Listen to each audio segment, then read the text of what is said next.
So this is the recipe. So off I go. Here I go again. Cooking. Now, I've got a recipe here.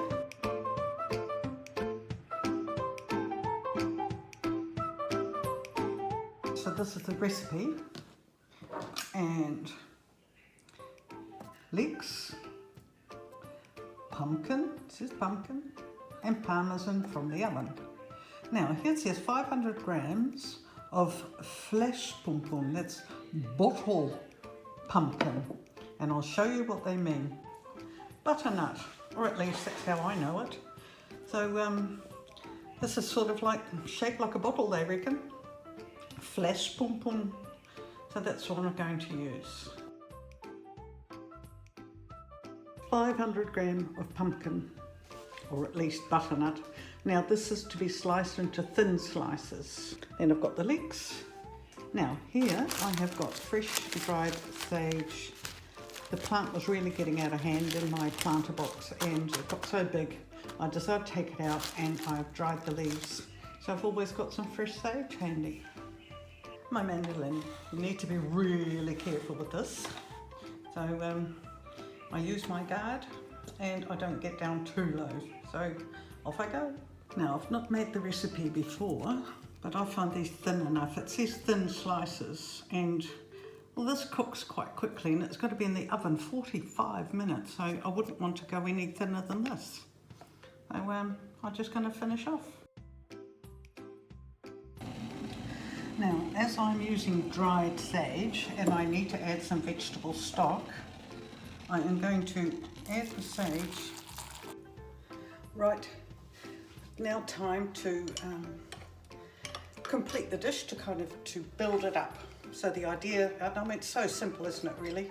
We all know how to make layers. Bit of leeks.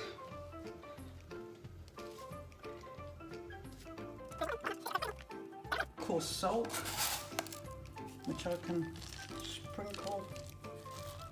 Right, looking lovely so far. I am going to complete the dish. This is the crème fraîche. And I was going to put that over the vegetables. It will all sink in during the cooking. Breathe this over it. Just about ready to go in the oven now. And then I've got the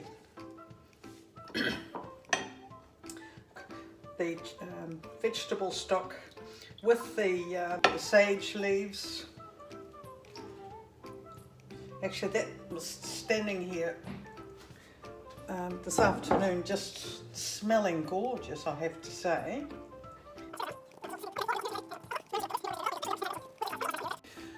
When 2/3 of the cooking time is done, I take it out the oven and I put a topping of slivered almonds, cheese and parsley on top and pop it back in the oven. So sounds absolutely delicious.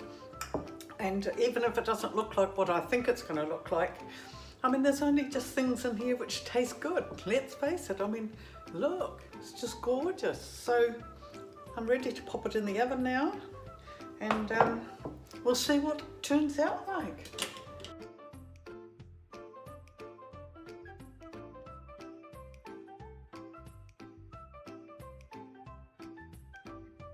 Well, that was an abrupt end to the video. My phone ran out of energy and anyway, but it was delicious, and the boys at the table, my husband and my brother-in-law, they were both very appreciative of the dish and said to me that I could make it again. Most enjoyable, worthwhile, and yes, I will definitely make it again. That night we had soup to start with and an apple crumbly pie thing for dessert. So just keep an eye on all those videos because they're all there.